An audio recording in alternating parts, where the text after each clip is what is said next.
Welcome to Waiting on the Trade, a comics book club for people who can't keep up with monthly comics. I'm Matt Ledger. I'm Patrick Fitzgerald Fleck. And I'm John O'Gurney. This month, we're talking about The Private Eye, an eerily prescient 2013 comic from Brian K. Vaughan, Marcos Martin, and Munsa Vicente.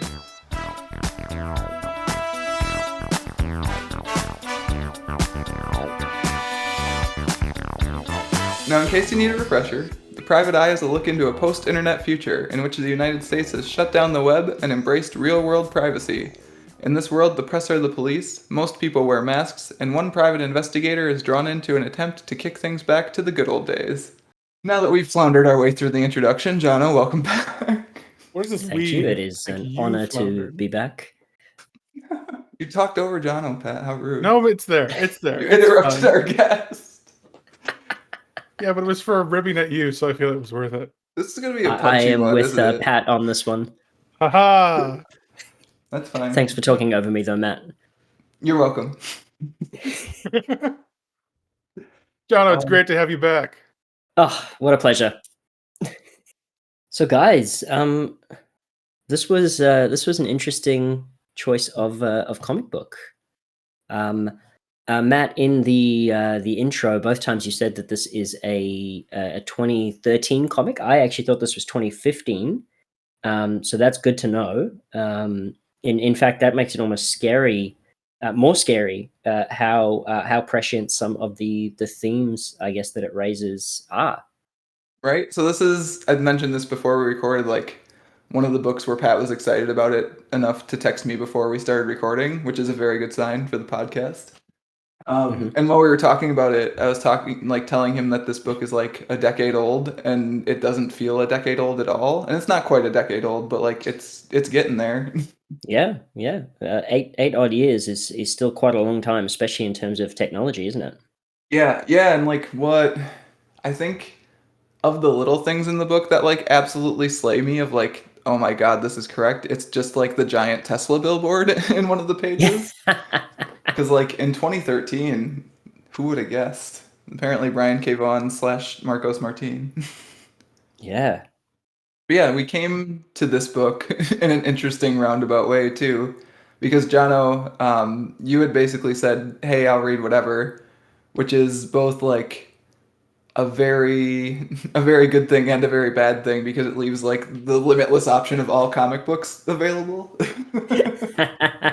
Well, I think 2 episodes that I've been on the podcast. The first one was a recommendation from yourself, which was Die, which really enjoyed, and I've not kept up with it beyond the second volume, but I will be picking up the third volume.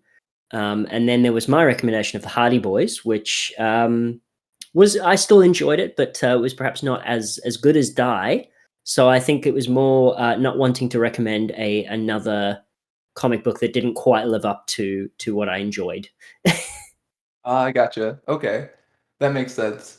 So basically, I talked about it with Pat of like, hey, what books would you want to read? And frequent guest host and wife of me, Kat, of like, hey, what books do you think Jana would enjoy? Because she was kind of there when you got your comic reading start, I suppose, quote unquote. Not really. Very but true. So Kat actually recommended The Private Eye, and then we put it through multiple rounds of intense voting, scrutiny, and study, and we ended up reading The Private Eye. So none of us actually recommended this book to be read today. And yet a really great choice, yeah. Yeah, I really enjoyed it. Yeah. It sounds like both of you did too. Yeah, I'm still blown away that this was a 2013 book because it does feel like it could have been written last year or 2019 with some of the themes and things like that. I mean, in 2013, one of my jobs was doing social media for a university. And at that point, I think we were slowly starting to well, probably not slowly, but I think we were becoming more and more aware of the potential for abuse by the companies that we were handing our data over to. And indeed, there was obviously a lot of evidence that it was going on. But I think the scandals that kind of rocked the tech world following that. I mean, in 2013, to give you some some idea. I mean, Uber had just come to Perth, and it was huge. People were so excited by this new way to get around, because up until that point, taxis were ruinously expensive. The idea was they could actually be quite unreliable as well. I mean, I think just the year before, in 2012, the taxis rolled out a new system where you could pay $5 and they would promise to try to get to you within 20 minutes of your call. And that was considered to be like that was their on-time guarantee, except that they wouldn't guarantee it, but you'd still have to pay it. The VIP services, baby, will get to you. Exactly right. And so in 2013, Uber launched, and people were really excited for it. And I think that was also when, in America, perhaps Uber was just starting to have some of the I guess some of the information about Uber was coming to light. And so the fact that somebody like Brian K. Vaughan was obviously thinking about this in as early as 2011, if you reading through some of the extras in the comic book when he made the pitch to the team, I think is quite impressive, and makes for an excellent book. Yeah, I found an interview actually with Vaughn and Marcos Martin yesterday talking about this book. There aren't a ton of them out there like about this book, but I found one that was pretty good. And Brian K. Vaughan had basically mentioned that like he didn't so much have a story in mind for this book as he had a bunch of questions that he wanted to try to figure out the answers to. And I think you can definitely see that in the book. Yeah. And I think it kind of comes across even in the fact that Pat and I had talked about this a little bit off mic. Like, the book is sort of it's almost an argument for like, should we or should we not have the social media and the internet and stuff? But I don't think it quite gets to that point, because I don't think there's a compelling case made for keeping it. Like, I think there's a great case made for getting rid of social media and the internet, but I don't think the quote unquote villain of the piece, Nom de Guerre, or whatever his actual name, Kelly de Guerre, like, I don't think his argument actually ever comes across as anything but it's good, actually. And I feel like we might have to have that discussion, because I think there is a case to be made. I'm really looking forward to that argument. Yes. Well, let's have it. We're doing this one non-linearly. Oh my god! Right now, oh my gosh. I'm very much in favor of slowly becoming a hermit. So I mean, like, on Facebook, I've largely stopped using it almost entirely. I still have a presence, because there's some family that's the only way to stay in touch with them. But certainly a huge amount of concern, I guess, about that sort of information, and I get quite. I wouldn't say I'm paranoid about it, but I certainly get there's a lot behind the scenes in terms of laws and things that have been passed in Australia in the last decade, I'd say, around your privacy and things like that. And unfortunately, a lot of it is not good news for privacy. A lot of it sort of revolves around the first was mandatory metadata retention for internet service providers. So metadata is harmless, so we're told, but metadata can actually tell you quite a bit. And in typical kind of government style, they couldn't really tell us why they wanted to collect it or what it was that they were collecting, but they were telling us it was going to happen. And they assured us that it would only be used for specific purposes, but it later turned out that pretty much any and every agency, government agency that wanted to access it could. And some of those agencies would have very legitimate reasons for accessing it, but that's not a comfort, so to speak. The argument did essentially boil down to, if you haven't done anything wrong, then you haven't got anything to worry about. And I'm not somebody who habitually goes online and commits crimes, but just occasionally, not habitually. Yeah, exactly. I mean, like, it has to be a special occasion, and I have to do a lot of preparation for it. So it is I do like to make it quite the to do, but I don't want my metadata being collected. I mean, and the Australian government does not have a great track record in terms of safely storing that sort of information. And because they've largely foisted the responsibility onto the internet service providers, but there's no funding or anything for these providers to do the extra work that would be involved. Oh, good. One of those, hey, you must do this, but there's no money to help you do it, bills. That's great. Precisely. And at the same time as they were doing all of this, they rolled out they were basically stripping protections from whistleblowers. So, if you found out that the government was doing something wrong and you tried to alert people, you could go to jail immediately. And if you were a journalist who reported on something that later turned out was a matter of national security, you could also go to jail. So even if you were reporting on something that you weren't aware was a matter of national security, it could later be termed to be a matter of national security, and you could go to jail. And I just don't think that that's a particularly I think what they essentially have done is they've looked at the limitless possibility of something like the internet, and they've, rather than kind of saying, well, how can we educate people to sort of make informed decisions, and how can we sort of work with our intelligence agencies and our police force and indeed with schools and with other organizations that have a stake to create an environment where people can feel safe in using this, but it is not necessarily open to abuse by bad faith actors who want to scam or who want to use it to cause harm. I think instead they've just kind of gone, oh, well, it'd be easier for us if we just basically just collect everything like a giant sieve for the metadata, and then we just prosecute if as and when needed. Yeah, instead of using it as like a tool to build a utopia, what if we just built a mass surveillance state instead? Precisely.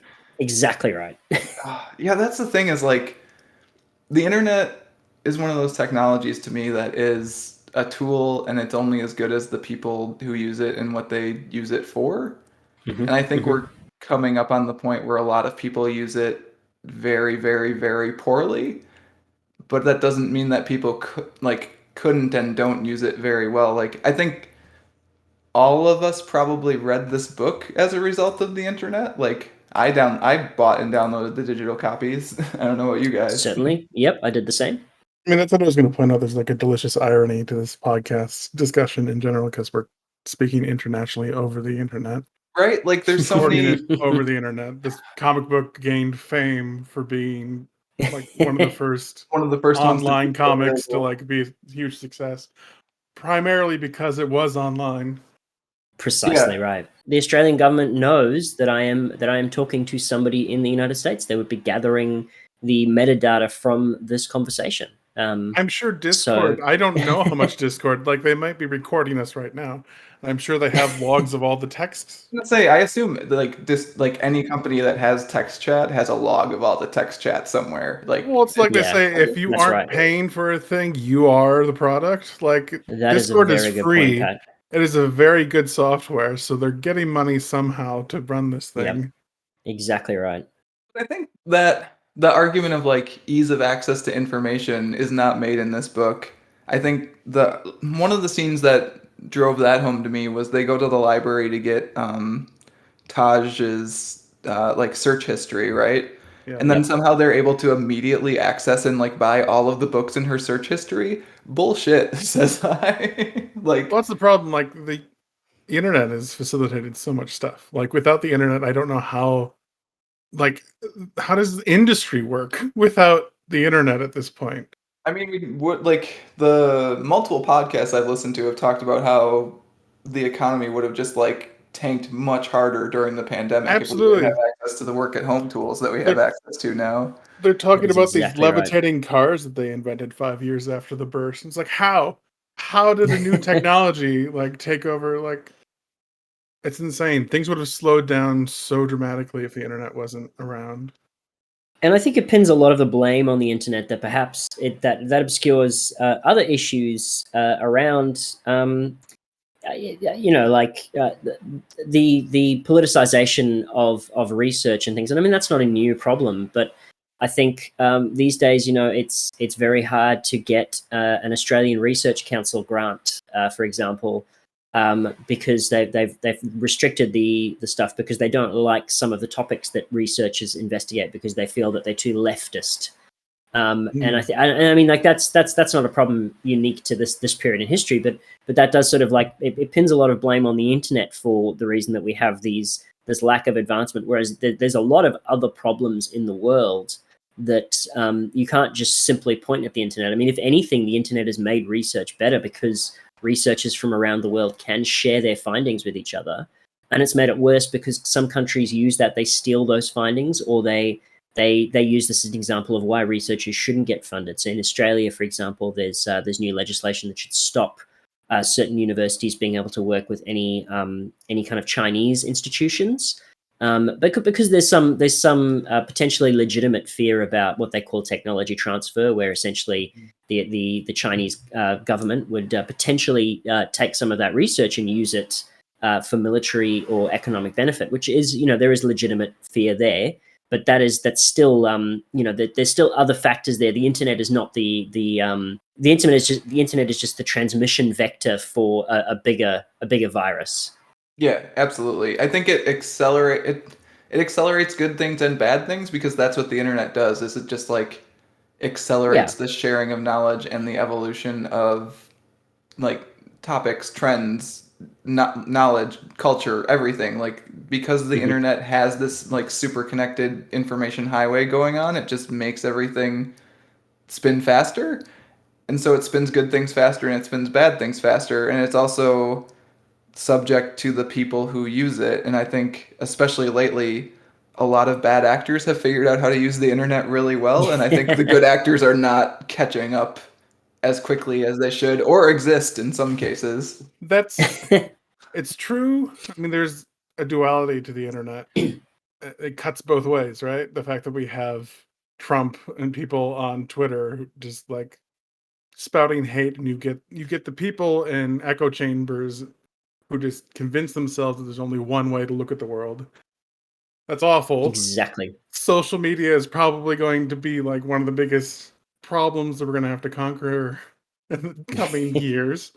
But at the same time, we have civil rights movements and like the accountability for our policing force that the internet is forcing people to deal with. Like without the video clips of horrible acts that our police officers have committed, I don't think social reform would have been like the social movement wouldn't be there as strongly as it is now, right? Yeah, Kat and I talked about this as Definitely. people who live in Minnesota, because we're relatively engaged with like the George Floyd trial, because I wanted to know if basically the city was going to erupt in protests again. And I think without the actual footage of Derek Chauvin killing George Floyd, like there's a very good chance that Derek Chauvin gets off, and he didn't because we had the footage and it was shared so widely that like this time it couldn't happen. So again, It's huge. It's huge, and it wouldn't have happened without the internet. So Precisely. it's a strange beast. And yeah, I don't know if you can like damn it completely or praise it, but it's there, and it's certainly not going to go away anytime soon. yeah, and I think this book is very much concerned more with people putting themselves out there via their search histories and their social media profiles and stuff like that than it is concerned with kind of tackling some of the other Well, that was my edges of problem. the. Like the description of the burst, like your search histories Yes. will be. It seemed really superficial. Like I don't think society would crumble. Yes, we'd probably see some like really messed up stuff from some people, but it would be an embarrassment. And I think if it would be universal as well. I mean, I think it's one of those kinds of things. I think as human beings, I think we're very good at that sort of that shared sense of, oh God, it's like that feeling of waking up from a hangover. But I think I strongly to living in student accommodation, when you wake up with a hangover, but so is everybody else. Right. And there's that shared sort of sense of just like, oh, we probably shouldn't have drunk as much last night as we did. And I think I would feel very strongly that the cloudburst, if it did occur, I think a lot of us would probably retreat rather than being embarrassed of what we saw. I think we'd all be so mortified about everything about it all happening that we wouldn't mention to anyone what we'd seen, because it would just be, you're just opening yourself up to this exactly the same treatment. Well, you see the weird whenever like a celebrity sex tape gets revealed, or like Chris Evans' dick pic gets shown. Like, yes, it's embarrassing, but like they've moved on. Like they're still as popular, if not more so now than they were before. I think people would get over it, depending on the severity of what's being I revealed. was I gonna guess say it It's might just like, depend, right? Like I don't know. I was thinking of, so in this and I think Vaughn even mentions this in the back matter, like basically what's going on is people can assume sock puppet accounts like fake identities in real life. And I don't know how that's much different than That's being able worse to. though, right? That's what I was thinking. Is like, is that not worse than being able to do it online? Because at least online, like, you can assume that that person's not a real person in some cases. They're Like, taking like the depravity that they did privately out into the public, and I think that world is worse in some maybe ways. Would maybe what agree. happens is that because people don't act the same way publicly that they do on the internet, the depravity isn't as bad. I But don't it's know. it's all anonymous though, right? You got all these weird masks and things that you can change. Yep. Like we see people soliciting sex in this comic book just on the streets, or like taking drugs with no like concern of being out in public because you can't identify them. That's worse. Like that's not better. Yeah, which is interesting, right? Because when Ravina is interviewed by, oh, I'm forgetting the journalist, Strunk at this, Yep. in her sister's bedroom, like he asks whether she's gonna like give testimony under her real name or not. That's wild that you can give testimony to the police while anonymous. It's not even, but it's not the police, right? It's the press. I mean, it's basically the Yeah. police, which maybe this is a good time to seg into. Can you imagine a world where the world lets the press be the police at this point? That's part of the problem I had with this story is that television still exists and the press still exists.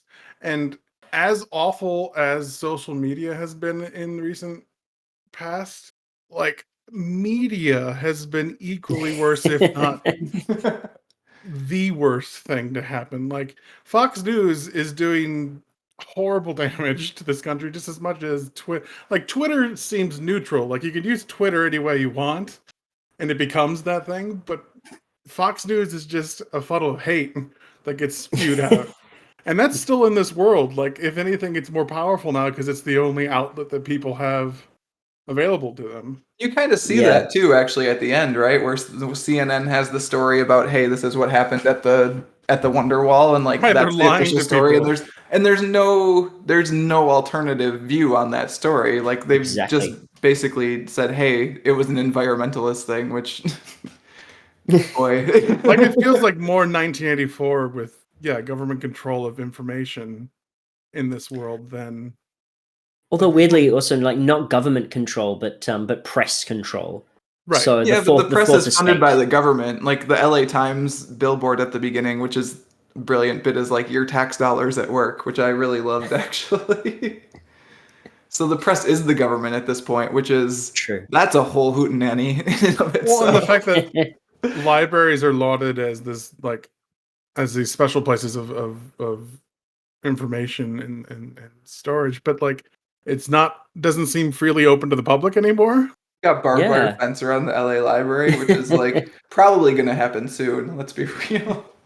Which like one of the main things of a library is that knowledge for all for anyone asking, and like they them like libraries today will defend your right to search. They won't reveal like you can't go into a library and ask for someone's search history. You can't ask Absolutely right. what books Yep. has this person been looking up. The librarians will defend that, and that's like what they do today. And that's not like that's sort of being celebrated in this book, but at the same time, it's not. It's very strange. It's Yeah, mostly being celebrated. it was a weird kind of view of libraries. I think that he even says in his pitch, you know, that librarians are the rock stars who can get you anything as long as it's safe and legal. Right. Which again is not what we do. I mean, you know, we're very Who deems firm what's safe on. and legal? Yeah. Yeah, exactly. And I mean, like in Australia, the police do have the power to ban books, and there has been very rare occasions where we've been instructed by a supplier when we've received library material. We've been told, well, unfortunately, this one has to be destroyed because you know there's currently an active libel case or something along those lines, which is chilling when that kind of thing happens because um, you know, like that shouldn't stop people being able to access a printed book or things like that. But very much it's like when parents say, oh, my child borrowed this from the library. And I mean, unless it's like, you know, a DVD that clearly says R18, we're not going to stop them reading something that Right. that a parent might say is not age appropriate because we're not there for that. Yeah, and at the same time, if a librarian did that to me when I was a kid, I would have probably not come to the library again. Like part of the magic of the library is being able to find stuff that you wouldn't otherwise not have access to in a way Definitely. that like is much more organized than especially like the current internet, right? Like I've also sort of mostly become a social media hermit, except the Twitter account for this podcast slash blog. And Hmm. like the Twitter account is one of the ways I find some things. Mostly I just follow comic book people at this point though, because that's the way I keep myself sane.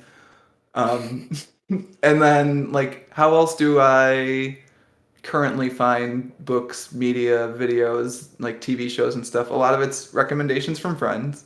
A lot Yep. of it is just like honestly going into the library and being like, "Oh, this is new and it looks cool." Like, and if I was stopped from being able to do that, I don't think I would care about the library as much as I do. And absolutely right. I think that that's the it's a public institution, and it's well it Pat said it very well. It's knowledge for all, and it's your choice what you do with that knowledge. And I did in preparation for the podcast. I actually asked a colleague of mine who's an ex police officer, and I said, what should we do if a police officer came through the door and asked to know what books somebody had borrowed? And this colleague, she's very sympathetic to the police, and I think with good reason. She has fond memories of it, but she immediately said, well, they've got to have a warrant. She said, we don't hand over anything unless they've got a warrant. It doesn't matter what the case is. Yeah, And which totally makes sense that's to me, good. right? Yeah, absolutely. And I was we're actually in an interesting space. Sorry to keep going, but in Western Australia, we've got the QR code scan to check in when you go to a venue or anything like that. And it recently turned out that the police have been accessing that data in regards to they've accessed it twice in the nearly 12 months that it's been running, both times in regards to like a pretty serious assassination that happened. Oh, But we'd okay. been Huh. promised from like day one that it would only be used for contact tracing in the event of a COVID outbreak. And it turned into a very interesting public kind of not mudslinging match, but it was quite civil in the sense of the premier, who's the state leader of Western Australia, Mark McGowan. He publicly said that he'd requested the police to stop trying to get safe WA data because he wanted to ensure that people would still check in. They didn't want to feel afraid that the police would know about it. And the police, quite politely said, "Well, no, we won't do that because it's legal, and we are obligated to use any legal means to investigate a crime." And so they had to actually push legislation through to change the law so that the police would no longer be able to access that information. And it was all very civil, and it was also good that the police didn't do what the premier had said because the police should be independent of him, and they do have their thing. But it was just an interesting kind of case of that data being collected and immediately, well, not immediately, but being accessed for a purpose that we were told it would never happen. So Yeah. wild to see the police out here doing like rules lawyering in a board game of like, oh, well, I mean, like you never said we couldn't have it, so we can have it, right? But That's exactly right. that's the thing Yeah. though, is there's so much the the thing about the internet too though is that we put so much data out there too that there's no way for anyone to actually keep track of it too. Like there's just so much data constantly being created. I'll see if I can find an article about something was talking about the actual growth of like the information created from like decade to decade, and our Hmm. information growth is just wildly huge at this point. And a lot of it's good. Like we get to do contact tracing, right? Good. The Yeah. police can access that information to track criminals. Maybe good. The police can access that information to track whoever they want. Bad. So like Bad. that's the that's the gradient, right? Ah. Exactly. Yeah. It's the privacy versus security thing, right? Like, how much of your privacy are you willing to sacrifice in exchange for feeling safe? And what does that really mean? Like, which do you value more? And it's a tough question. It is, and I think Absolutely. the actual answer depends on an individual case by case basis, like the circumstances of the case. And that's what makes it so weird is that you can't write a law that works that way because you can't like get into the specifics of every single thing. And like at the same time, we don't have laws for a lot of these things already. Again, comic is 8 years old. Brian K. Vaughan took a lot of shots at like, hey, this is what the world would have looked like in between 2013 and 2076, and he got a Hmm. lot of guesses right. And it's weird to me to think about people have been thinking about this for over a decade, and we still haven't responded to it Well, quite the way we should have when yet. the majority of our lawmakers are like 60 plus, like Well, I mean, yeah, the Mark Zuckerberg we sell ads senator moment, right? Of like, how does Facebook make its money? when connecting to a Wi-Fi would probably be challenging for the majority of the members of Congress. It's hard to imagine that they'd be able to establish regulations and laws for the same technology. It's moving faster than governments can keep track of it. And Yeah, whenever there's space, like room for abuse in anything, it's going to happen. So it's like a wild west of technology.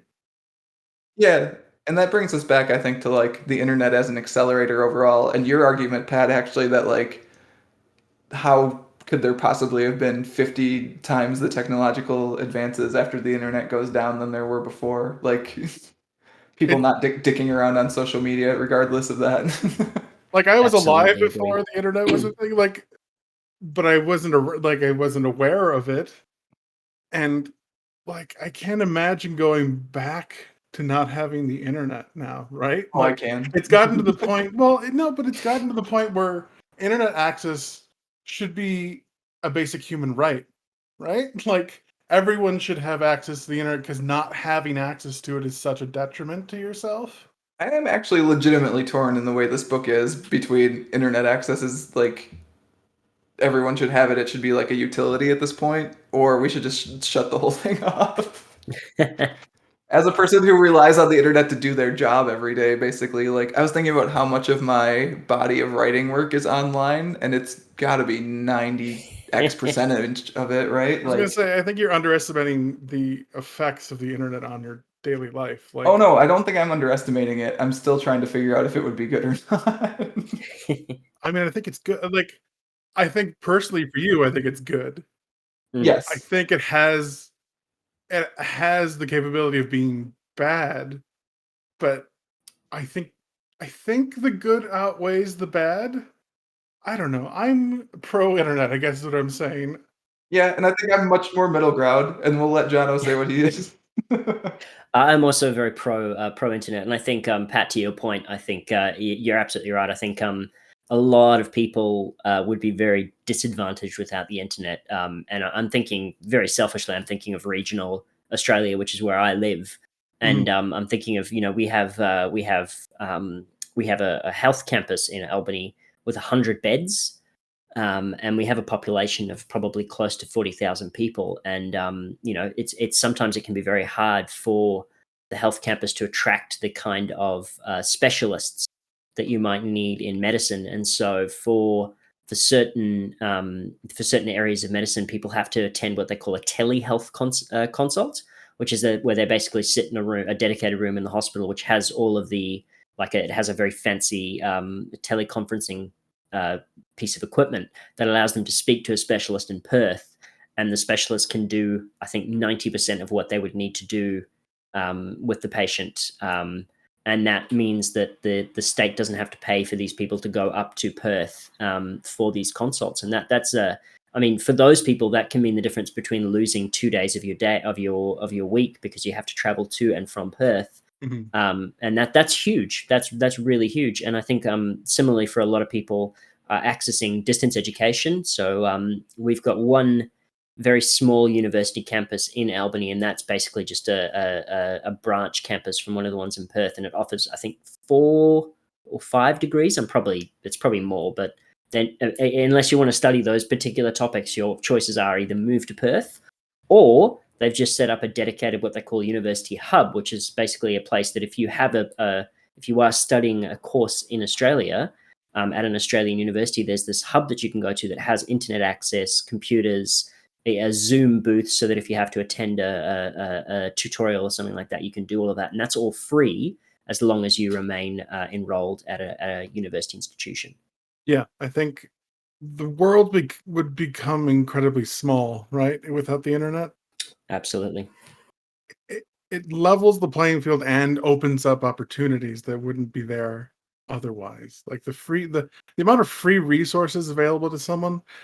MIT and other like Ivy League schools have free courses available for anyone who wants to look at it. Like Yeah. you can job search anywhere in the world as opposed to in your local community, and that's massive for anyone who wants to find a job. Like Mhm. I think it's a good thing, this internet. I think there are like dark corners for sure, but humanity, like humans are Dark humans. continents, perhaps. Yeah, like I mean, Like, human nature is human nature, and it's gonna happen. But I mm. think overall, it's a benefit. All right, boys, we spent a half hour on that one.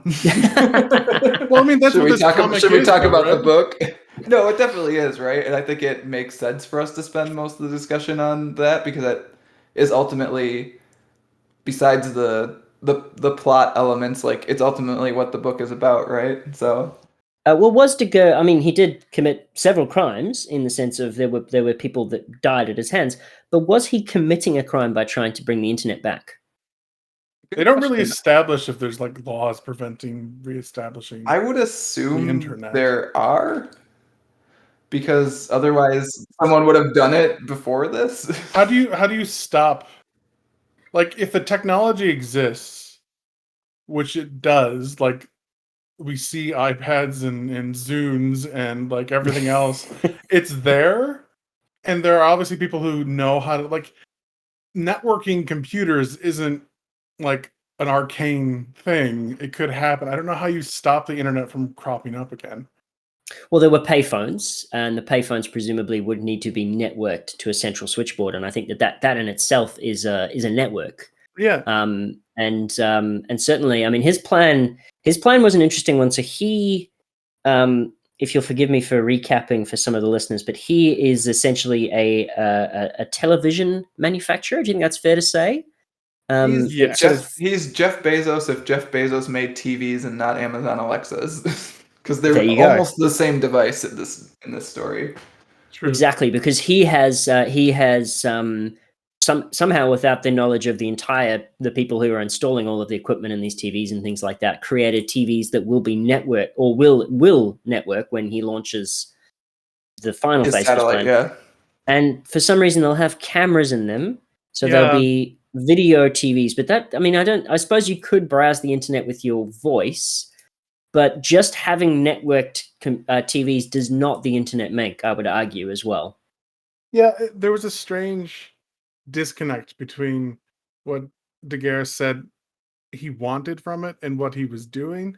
Like, yeah, Mhm. connected TVs with a camera doesn't connect the brightest minds in the world to No, discuss. Like, It sort of does. I mean, it lets you do what we're doing right now, right? I definitely. I guess, yeah. It gives you Skype at a stretch. Yeah. It certainly gives you the ability to talk to each other on the over your television, but it doesn't give you the servers that would store the incredible amount of information that you alluded to, Matt, when you were talking about how much we generate when we're using the internet. So unless those servers still exist in this world that Brian K. Vaughan is positing, at best, like I said, this gives us Skype. What I don't get is they have phones and they obviously have cameras. And they have wristwatch phones as well, which I really liked. Right? Yeah. Like, I feel like the capability of talking long distance or even like conference calling, like if people wanted to get together and talk not in person, I feel like that's still a thing they could do in this world. I was trying to figure out if the internet still exists outside the US, which I think would make his plan make more sense. Because the fact that, like, he's got his French last name, which may or may not be real, and, like, the people he imported to help him are French, just feels like to me. It feels like to me there was a sideline of this satellite is going to connect the TVs to the internet somewhere else, and that just, like, didn't make it in somewhere. So that's me guessing and, like, putting stuff Yeah, in the story that's not actually there, I guess. But He does say something about like the wars and plagues of other like nations not affecting absolutely right. this Yep. private bubble of LA. yeah, and like the US has definitely cut itself off in like a political sense at this point. So like I wonder Mhm. if the internet exists outside the US and the US specifically made the decision of like, no, not for us. We're good, thanks. Well, I mean, if something like cloudburst did happen, the most embarrassed would not be individuals, but certainly states. The United States would, if everything that the United States had ever done was suddenly available online. I mean, you look at how they pursue somebody like Edward Snowden or Julian Assange just for a tiny, tiny fraction of that information. If everything were made live all at once, and I'm talking not just for the United States, of course, for every country. Sure. Every time that somebody's been disappeared or something like that, that would be I would say that that would be enough for countries to completely cut each other off and perhaps communicate only by coded message, left at a dead drop. Same time though, do you think that would actually happen? Because like countries have to communicate in some sense, right? So like, Well, the is global it just economy is like we saw in 2020 how important countries' GDPs Definitely. are for everyone else. Yeah, and I mean, I'm purely speculating on the basis of what we see in the book. I think Sure. it's certainly in reality, definitely. I think it would make for some very awkward conferences, and I think I would very much enjoy watching those. But yes. but for the most part, I think it would be pretty much business as usual. But at least now we all know that we don't trust each other. Yeah, overall the plan doesn't make sense. You guys are right without reading into it a little bit or like putting some pieces there that aren't explicitly in the text. Because otherwise, you've just created a network of Amazon Alexas that don't But like, actually access the internet.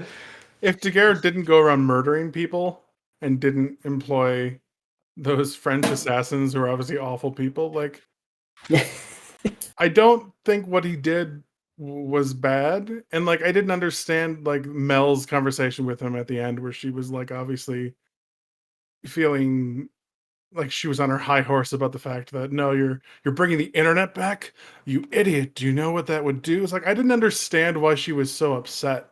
Mel doesn't like TikTok, Pat. Mel, big TikTok hater. I Yeah. guess, but at the same time, like I don't. It didn't.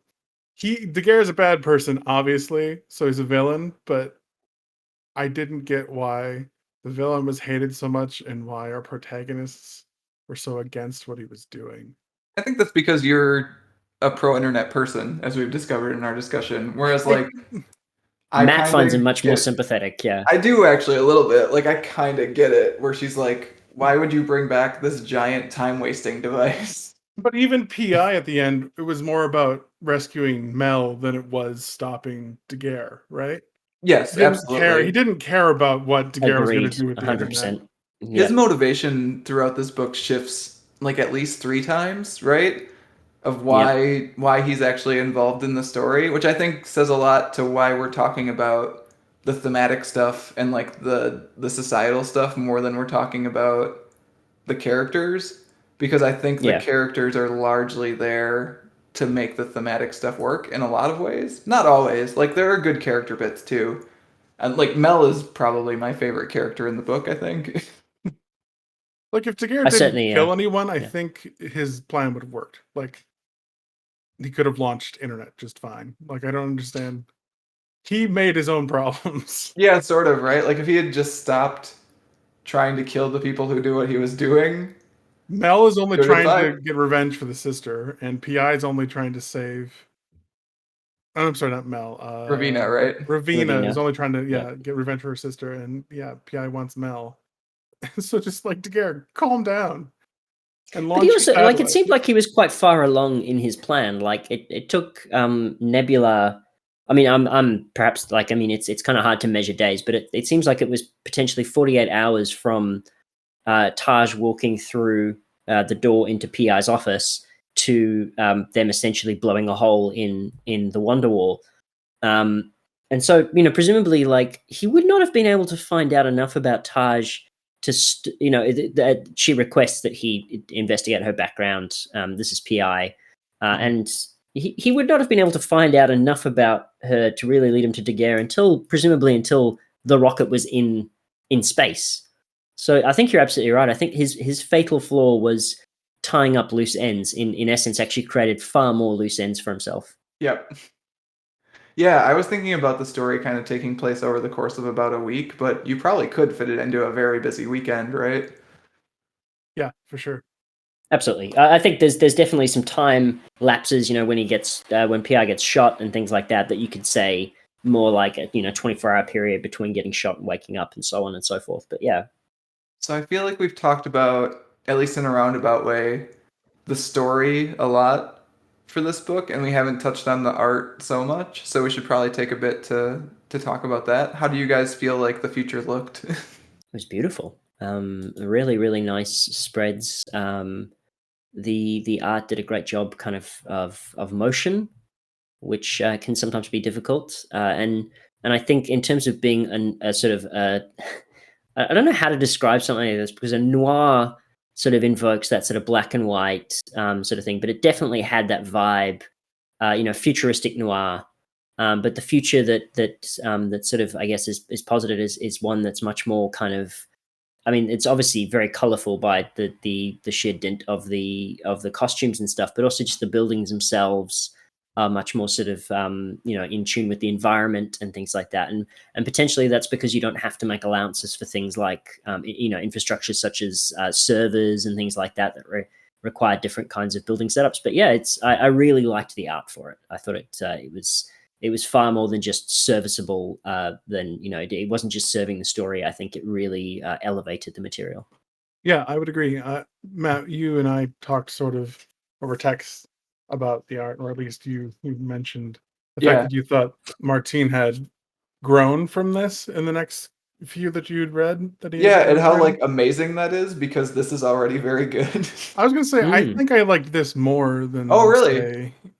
say Barrier's art, Oh, and that okay. might just be Interesting. because I gelled with this story more than I did Barrier. Barrier has like you have to interpret things, which I enjoy at times, but it can be alien, which is what it was aiming to do. So I think hmm he succeeded in both. But I felt like this was great.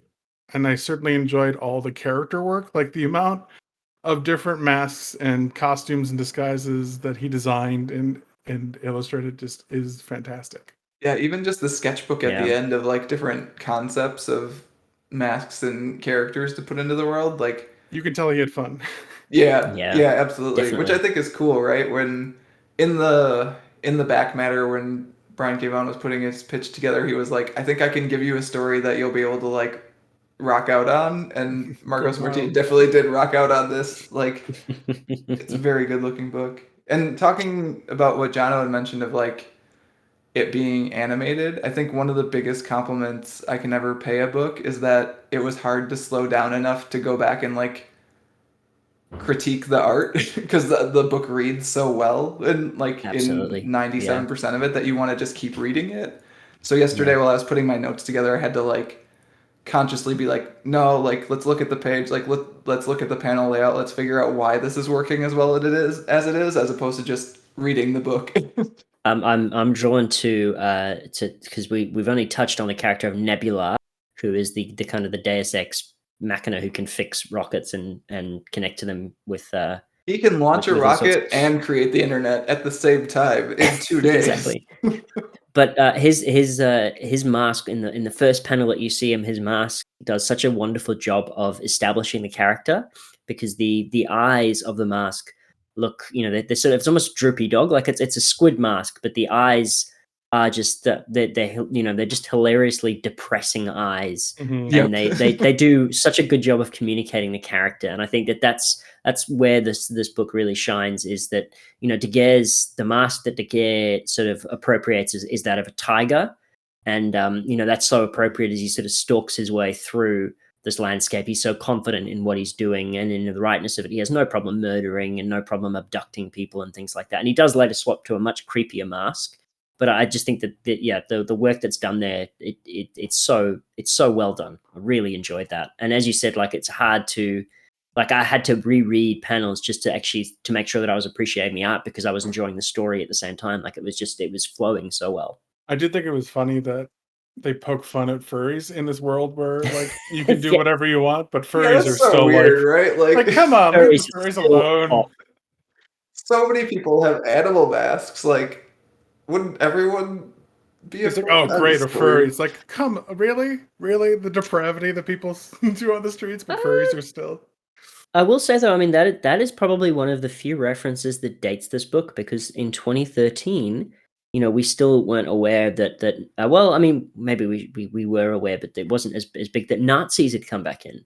And so now, with the benefit of hindsight, we're looking back and we're saying, well, I mean, yes, furries, we don't necessarily understand them, but there are people that are Nazis. That's much worse. Or there's people that are furries and Nazis, and that's a whole thing, like that their whole identity revolves around that. And so like I think that is perhaps one of the few references that would date this material is the disgust about furries, whereas now we have so much more to be disgusted about.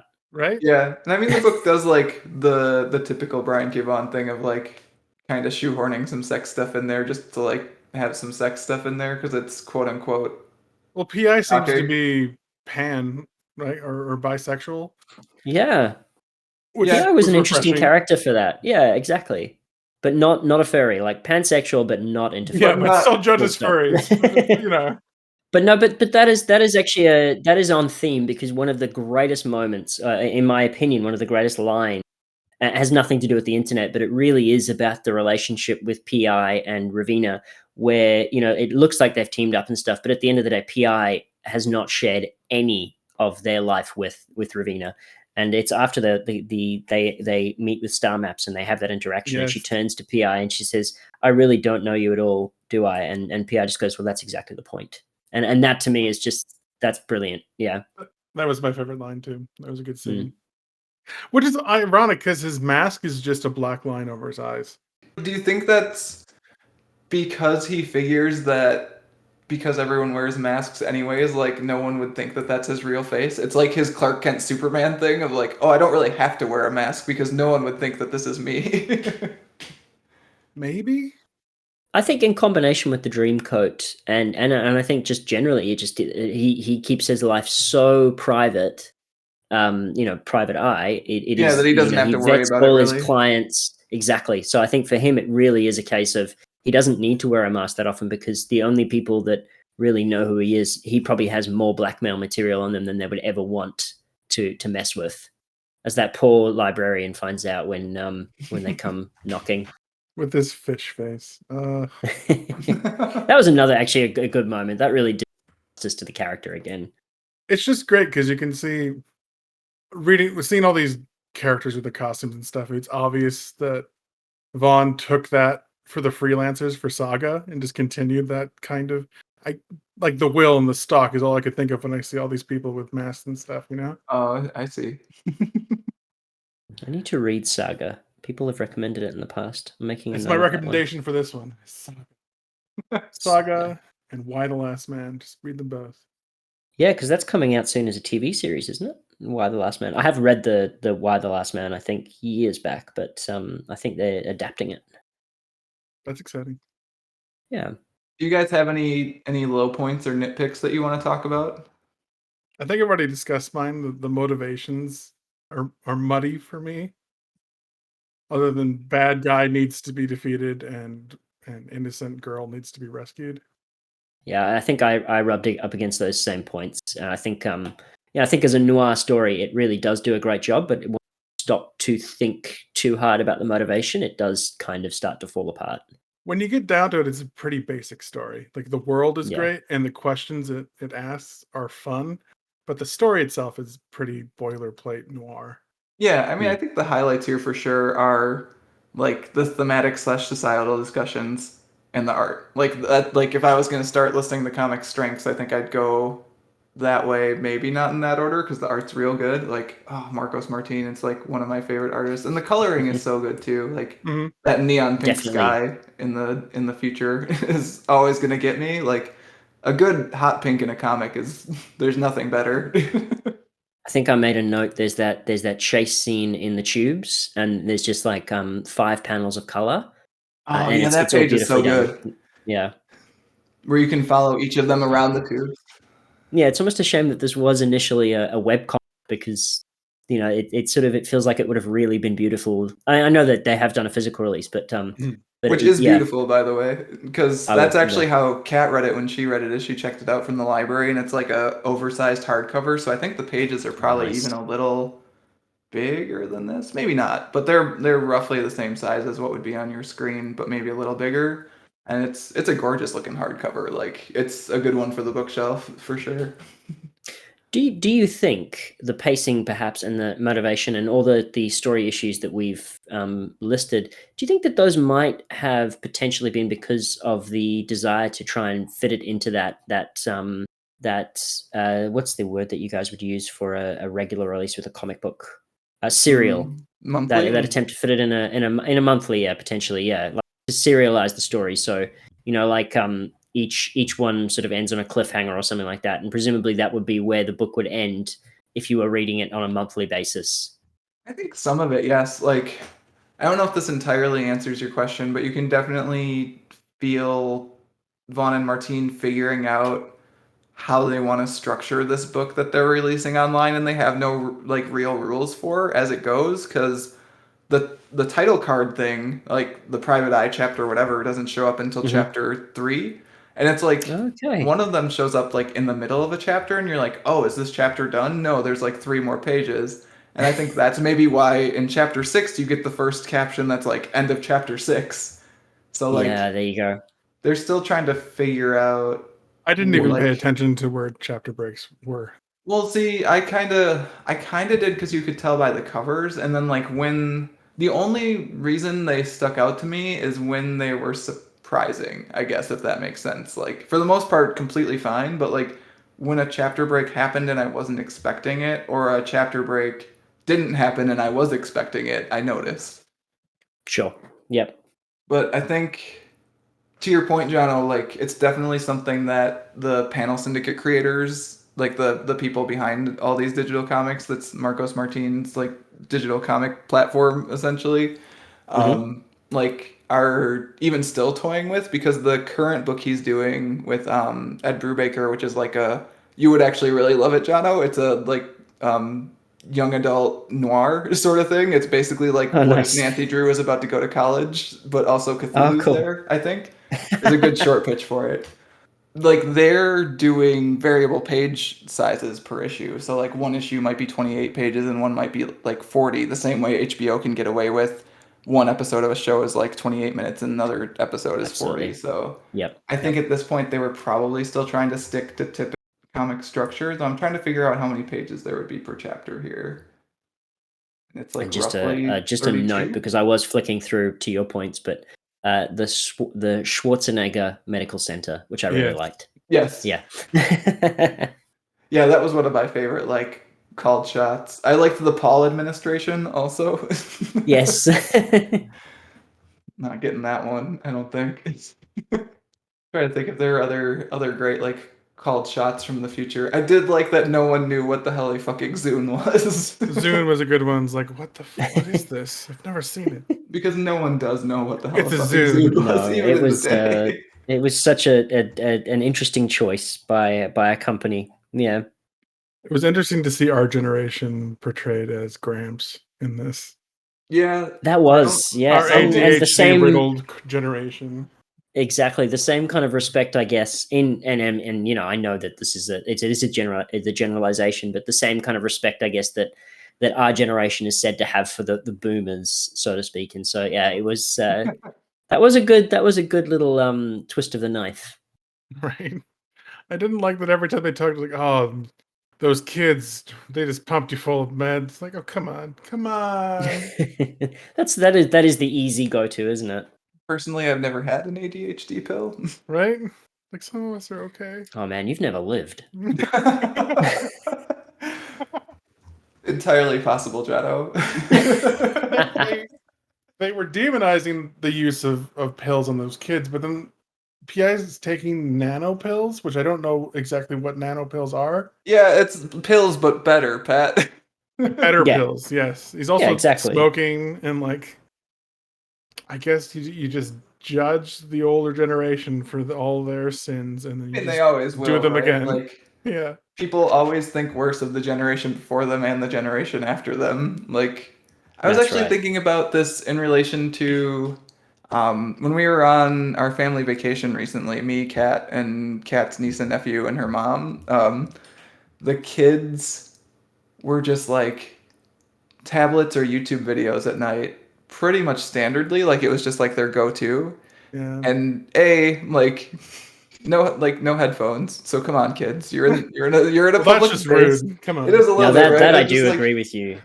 and like one of the shows her niece was watching was about hoarders, and I was like, I don't want to do this. So I had to like corral them into doing like physical activities. Like we ended up doing like a drawing telephone game and a story telephone game of like you write the first sentence of a story and the next person writes the second and blah blah blah. And those were really fun, but like again, because this is me coming back to the central argument again, like because the internet exists, I had to really prod to get there on that. I don't know if like a generation raised on iPads is going to be an issue, but I don't know if you can just blame the internet for that. Like, I think that would have been an outlet whether or not there was an internet on it.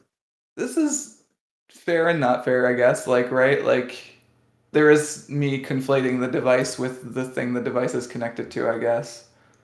But at the same time, the internet makes it very easy to access your show about hoarders. You don't have to download it ahead of time and store it on your So you tablet. could like, I don't think you can demonize the internet for that. I do think generations raised on YouTube is going to bite us in the ass. But Yeah, 100%. I think microprocessors and things have far more to answer for and than the internet, and actually, have far worse environmental and economic impact on economies and things like that. You think about the amount of e-waste we generate simply replacing these devices, and in some ways, the internet, in fact, mitigates some of that because you can have computers that, rather than having hard drives and processors, video cards, all of that, instead they can just connect to cloud services, which means it removes some of the need to replace the computer as often. mm, And so, in some ways that mitigates that kind of e-waste. Of course, it's not a perfect solution, but certainly, yeah, the tablets, that's a very interesting one. It's cheap tablets flood the market, and that becomes, it's so pervasive, it's so easy to get your hands on one. And yeah, there's a lot to be said for the generation that comes after. Pat, I agree. I think I'm terrified of the generation that is raised with some of the behavior that you see from the Twitch streamers and things like that as being normalized. like when Spider-Man and Elsa is nostalgia for a generation, I fear for us. I don't know. I don't know what it's gonna do. Pat, are you gonna have to send me a link to whatever this Spider-Man and Elsa video is? You haven't heard about this, Matt? I've heard of it. I read it in it was one of I those haven't articles seen about this YouTube either. algorithms and how scary kids YouTube is, which kids YouTube is freaking scary. If They you haven't been basically there. unleashed, like computer algorithms to create YouTube videos Yeah, so they just like based have on what one. people's viewing habits are, and it gets really weird really fast. Yeah, I will Man. find the article I read about it. I have not actually seen the video though, because again, I tried to preserve what my brain comes in contact with these days a little bit. Now, I do want to ask, because I don't know much about Los Angeles. Well, I know a few things. I believe that's where Hollywood is. Please correct me if I'm wrong. Nope, you're But good so far. does it typically have the Pacific Ocean quite so high? I think No. that was No, it's a climate change Yeah, it's thing for definitely a sure. climate change thing, which The comes around oceans with like have it being risen. environmental terrorists, and that's probably why all the buildings have so much greenery on them too, John. Is that's probably a very reference good to point. Very good point. trying to keep But climate would change that also down. not suggest then that the world is not going to be there? Because if like the Pacific Ocean has risen that much, like a lot of the world will be just gone. Yeah. Yeah, Yeah. So again, I think that De Guerre's plan. Where did he get those French people from? I mean, I know I France don't know. initially, but France. were they living in France, or does France still exist in this book? Or was the French another disguise that they put on? Because De I think so, Guerre speaks in actually. French. His final words are French, I think. Am I wrong? I'm just trying to open that to Daguerre's? that No, I panel. think I said what happens next is your fault or whatever Uh, it is what the last thing he yes. says. Which is he broke the dam, which wasn't Daguerre's plan, but Yeah. That definitely does have some connection, right? like Just Daguerre is a yeah, on French account of his name. I last don't know if name. that's Yeah. his, like nom de guerre is a pseudonym, so I don't know that's Yes, actually his yeah. name. But I mean, it can't be, right? right? Well, I wouldn't think so, but he definitely speaks in French at one point. I thought. He Yeah, talks après to the moi. Frenchmen in His French. last words are après moi. Oh, does he? Oh, well, there you Yeah, go. his last words are French. This just, I mean, this could just be a whole. Is Brian K. Vaughan like notably anti-France? Go with yes until we're proved otherwise. I think we can safely say that without any correction Without from any Mr. Vaughan. research, yeah. Seems good. He can reach out to us at any time and correct, but until he does, I'd just be so excited to get the email at that point. So, Well, cease and desist. Peter Framed does not hate oh, friends. another quick side digression. We got a cease and desist on the T Public store associated with the blog because we had a thing with Nightwing in it, and they were like, "No, you can't." And I was like, "Oh, this is super exciting. We got a cease and desist." Oh, well Senpai done. noticed noticed me. Yeah. I mean, there's two good things about that. Number one, they noticed you, and number two, they thought that your Nightwing was a serious enough They thought you were making threat to money the off brand. of We've it. Yeah, sold well- zero of those. Zero of those, Warner Brothers. Don't worry. They were concerned that it was good enough that they would sell. So that's that's a compliment in many High ways. praise. Yeah, yeah. High praise from Papa AT&T. Well, I mean, on the topic of the internet, I guess, Matt, one of the that I'm just about to duck into next is a gentleman called Cal Newport, who has written quite extensively on the topic of the debilitating effect that the internet has had on our ability to focus. And he's not suggesting that it is a bad thing, but he is suggesting that certain aspects of it are particularly terrible. So the book that I'm about to start reading by him is A World Without Email, and I've completed his book Deep Focus, which is an excellent. I was listening to it on Audible, but it was excellent to listen to. It was just very interesting, and it was very for a computer science a PhD. He writes in a very accessible way, and certainly to a lot of your points about the internet, definitely agree. Yeah, I think I have it on my reading list. Is Deep Focus different than Deep Work? Or are those the... Sorry, it is Deep Work. It No, is Deep Deep Work Work? is the one that Okay. you're on. Yeah. No, I've heard There you that go. one Clearly, highly I was paying recommended. attention when I was listening to When you were it. reading it, yeah? You were too busy listening to what he was saying to know what the title of the book. I understand. No, I've heard very good things about that too. That's actually on my reading list. I have a book that I'm reading right now too, which is similarly talking about kind of like how to sort of step out of the attention economy. It's called How to Do Nothing. Oh, that Can sounds good. Google quick the author because I'm blanking. Jenny Odell. So it's How to Do Nothing, Resisting the Attention Economy, and a lot of it is also talking about the fact that we're letting some of these devices and things like monopolize our time in a way that both takes away from our time and also like makes us really fearful that we're not productive at the same time. So it's just kind of like Absolutely. trying to figure out how to sidestep all of that and like maybe get back into the real world and create 50 different technologies like the maglev car. So it was interesting to think about that book in contrast to like that specific point of the story, which I think we've all kind of debunked at this point of like, yeah, the internet actually kind of makes it easier to do things like that. I mean, if anything, how much easier would it have been for them to just like take a photo of the plans and then email it to the police, or like any of that, like. Yeah. Yeah, and like also the fact that the French terrorists, quote unquote, had to store their directions to the Podcast dam in like multiple podcast form on the Zune of all things. on the Zoo. I mean, you got to put it on the least accessible device so that no one can find it. I liked all the 50 apps of Angry Bird on the iPad too. Yes, that was actually a clever reference. I did like that as well. Yeah, that was a good called shot. Could have been Flappy Bird, but that's okay. Do you think the CIA are ever going to come for Wedding Trade? Because you guys, like your episode titles, essentially, list out the next attack, right? My God! Shh. By the time we get to episode 50, our entire plan will be complete. It's the first letter of every story title. We've been outed. Stay Oh, tuned. jump back to your pointing out that that Daguerre spoke French, the après moi. It's Mhm. There is a French saying après moi le déluge. After me the flood is a saying attributed to King Louis XV. It's basically after me nothing matters. So look at Vaughn doing his homework. Plus it's a Yeah, literal that's flood, so there you go. yeah. But no, that's certainly that gives it a bit more oomph, Yeah. definitely. And similarly, I mean, I feel quite strongly that his death would spark awful things for France, and they are one of the strongest liberal democracies in the world, and all it took was revolution. Yeah, way to go, Vaughn. You know how to write. I'll give you that. I was gonna say, Pat, I do feel like every time we do a Brian K. Vaughan book on here, like you're into it, which I is part like of the his reason. stuff. I like his stuff.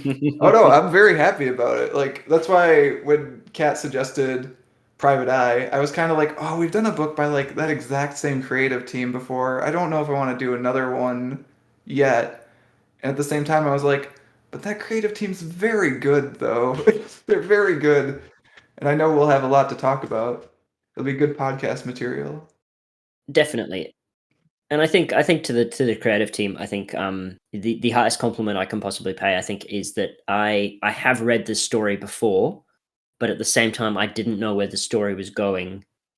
I couldn't guess what Daguerre's plan was until the end of book, and I do think I'm usually I can usually work the pieces out pretty quickly unless crucial information is being kept from me by the writer. And I think that the clues are there, and I think it's very well done. And while this kind of prototype for this kind of story is told in hundreds of different ways, from Detective Pikachu to lots of other things, I think that this is still a good strong story, and it's in no way lessened by the tropes that they use. And I think they do it so cleverly that it really stands on its own.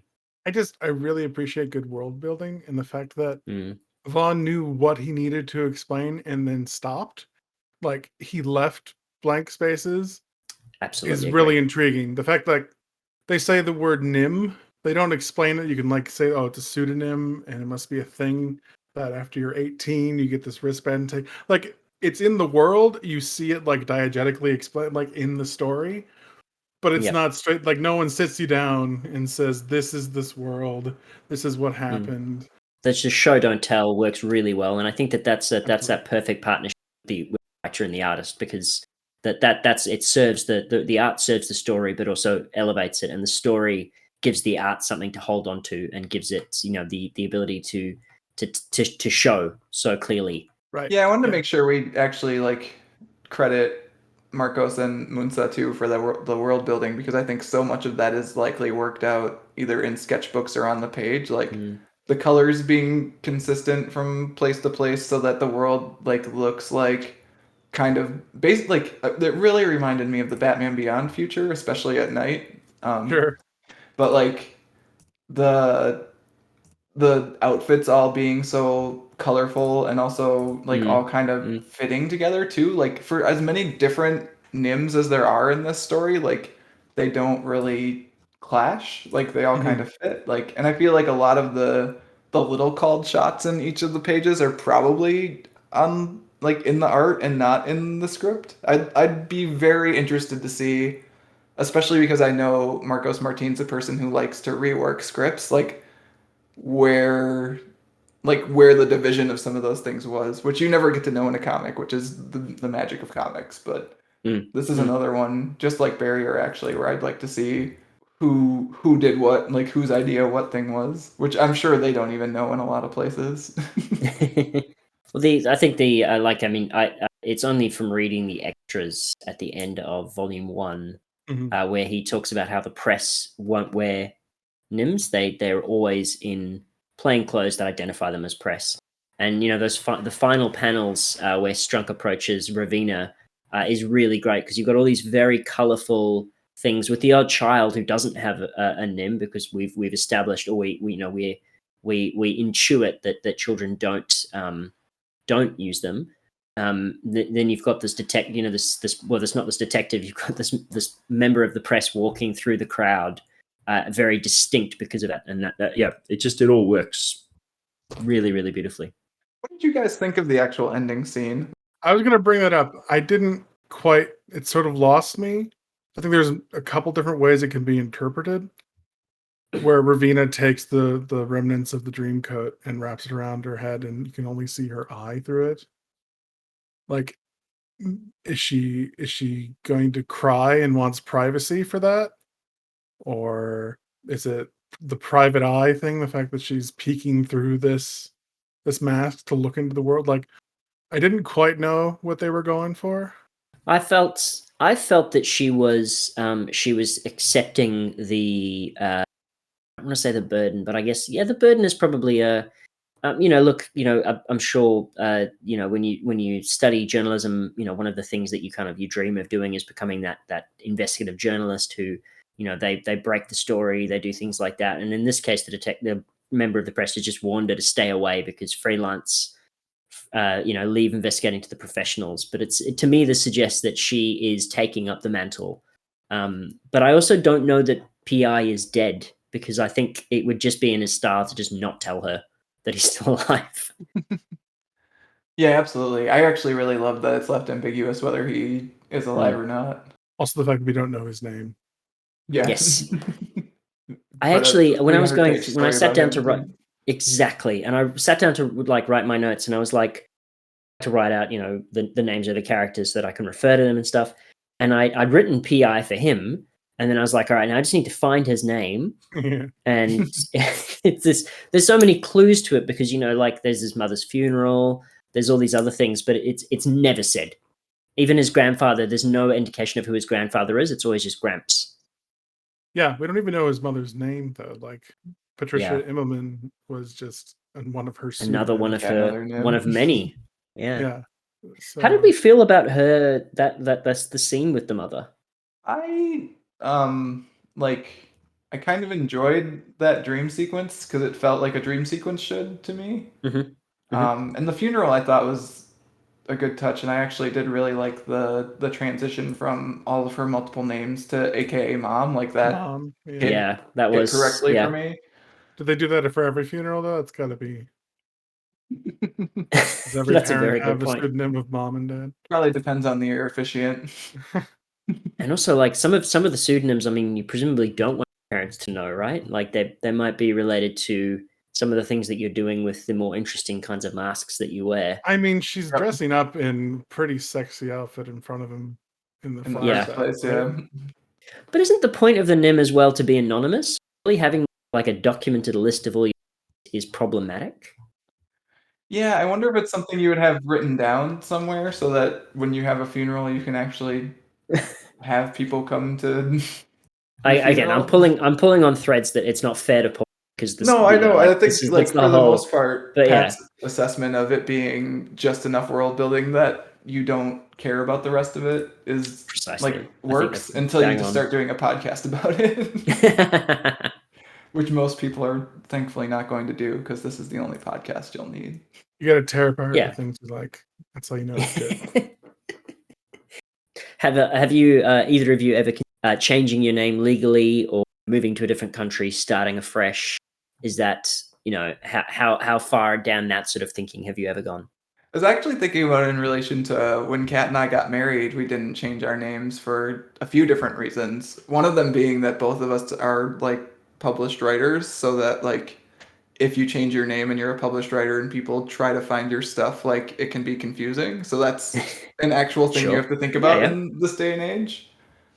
One of them just being that like screw the patriarchy was another one when we did it. But yeah, just like a few different reasons, and like considered moving to a different country a couple times, but I don't know. At the same time, we moved to California and then came back because it was not quite what we wanted. So I don't know that I would at this point. You've gone through that process, and twice. I know that it was I've done that twice. Yeah, and it was fun. it wasn't easy. No. If anything, the government actually scrutinizes your identity quite closely. So yeah, I don't recommend it to people, but yeah, just interested to get that sort of like when I got married, Engela chose took my name, but that was purely because it's easier to spell than hers. and she deals with people that can't spell her surname regularly. So that was literally the decision. That was the calculation. My parents tacked on their names together, so I feel like if and when I get married, I think I'll just keep tacking on at the Just end. keep hyphenating. I like that. How many names will your Descendants clan have? eventually gather? Yeah. Yeah, we Well, considered Angela doing wanted a to do that as well, but because her maiden name also started with G, the concern was that she would be Dr. Egg, which I was very much in favor of, but I was gonna say I that was seems like a pro, outvoted. not a con. That's just one more step to capturing little woodland creatures and going after rings and not liking blue. Exactly. You gotta be careful, Dr. Egg. That's a Sonic reference, man. No, I got that one. Okay. Pat. I'm not on kids' YouTube watching the Elsa Spider-Man video, but I have Yeah, I played don't Sonic know. the Hedgehog Sometimes, video Matt, game. just gotta check. Oh man, because Sonic was an interesting one growing up because they had a really metal. I say metal, probably more punk Sonic that I grew up with. I say grew up. I mean, I watched it on TV, but it was like it even had like a whole theme tune that was like, and their whole abilities were all centered around using musical instruments. And Sonic had family, which was also a bit unusual because, to my knowledge, he used to just be the blue. He's a hedgehog Yep. with a fox friend. Yeah, and yeah, so it was just really unusual to think of him as having a family. His mother apparently had to abandon them because there was an evil. I don't even think it was Dr. Robotnik. It might have been. It's just The going to bother Sonic me. verse is very strange. Sonic the Hedgehog does not need a tragic backstory. I've only He dabbled. runs fast. That's it. And sorry, just to close the loop, it was called Sonic Underground. That was it was 1999. Is this your recommendation for people who like PlayStation? Well, I mean, definitely listen to the theme song if you can, because that was it's still stuck in my head to this day. So, Jono, when you were a kid, did you just like fall in love with the dark, edgy versions of all children's properties? Well, I mean, I didn't have access to a lot else, so this was largely how I got. The Hardy Boys are shooting terrorists. Sonic's in a metal band and his mom is dead. I would argue with the Hardy Boys that I got the best version of them.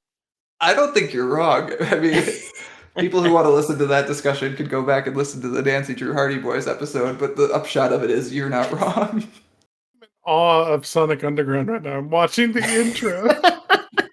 This is blowing my mind. I thought that might be what's happening. It goes way too hard for what it is. I'm just looking at the logo and it's a lot. Holy God. I'm pretty sure, I actually think I can remember the lyrics to it as well. I think at one point they say, they made a vow their mother will be found. Yes. Sonic Underground. And then they shot the mother crying in like a cloak. Yes. My goodness. Oh my God, this is unlocking core memories for me. This is depressing that these are core memories as well. See, without the magic of the internet, we wouldn't be able to. The internet's amazing, man. I don't care what you say. We wouldn't be able to waste our time learning about Sonic Underground and Chili Town. Oh my gosh.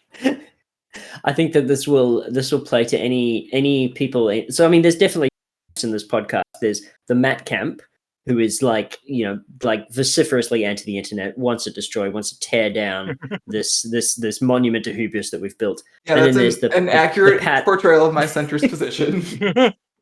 And then there's the Pat and Jono sort of tent where we're sort of we're very much in favor of the internet. You know, we argue that it doesn't cause distractions, but at the same time, as Matt is trying to wind up the podcast, we have Sonic Underground, you guys. Your ADHD Sonic Underground tangent. Are you guys on your iPads right now? Are you on your iPad? I do just want to close the loop as well, because we obviously know that de Gaulle is a French terrorist. Mm-hmm. Well, I mean, we suspect he was. Sonic Underground's country of origin is listed as France. I'm actually looking at that right now too. The name in French is Sonic Le Rebelle, which is pretty good. This is the only Sonic the French could possibly make. I am so happy. Oh my God. Pat, recommend some books to people who read this book and liked it. I guess. And then let's get out of here and watch some Sonic Underground.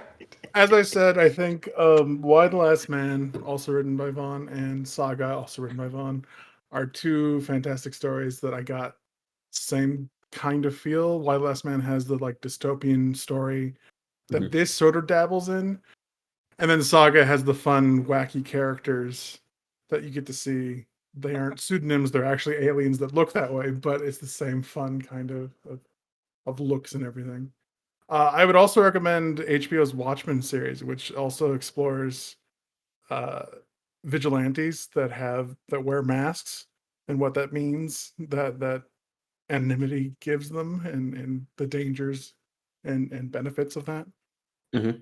So yeah, check that out. I think I'm just gonna stand by my recommendation of How to Do Nothing, Resisting the Attention Economy, because I think it's a good, probably in the same way Watchmen is like a good pairing with this, even if it's not a comic. So I'm gonna go with that. Jono, what do you want to go with for your recommendation? Look, I'm going to own my recommendation, and I'm going to say Deep Work and A World Without Email. Well, I presume A World Without Email will be good. I will read it and update. If it turns out to be terrible, I will. You'll need to edit this put out. But Of course, yes.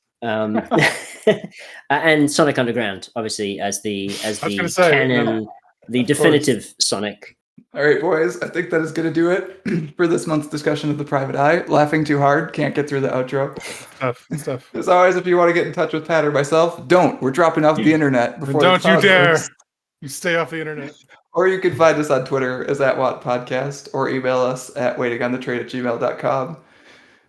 Well, Jono, thank you so much for coming on. It is always a pleasure and a hoot, and I It was love great, it. Jono. It was great. Thanks for putting up with me again, guys. I have no regrets about Sonic Underground. I honestly think the most successful podcasts are where we barely talk about the comic. So, in this case, Yeah, well, if you far and need away me to success. if you need me to rant about privacy in Australia, government outreach, I am definitely the person to approach, and learnt that all from the Hardy Boys. Really, full circle. It all comes back. Yeah.